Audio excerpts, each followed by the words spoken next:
ஒரு என்ன கோயில்னு தெரியல. ஆனால் ஃபுல் அண்ட் ஃபுல்லு எல்லாம் அந்த கொடி மக்கள் அதிகமாக இது பண்ணிக்கிட்டு இருக்கிறாங்க.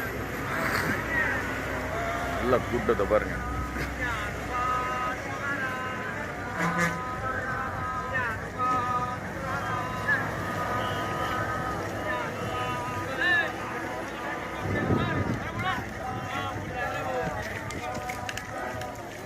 சரியான கூட்டம்.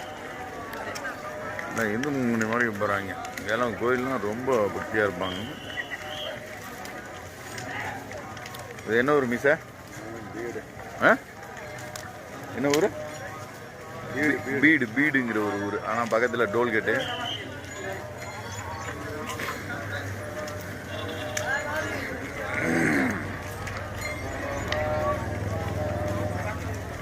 இவங்களுக்கெல்லாம் இலவச ஓட்டல் இந்த கேணி ஃபுல்லாகவே.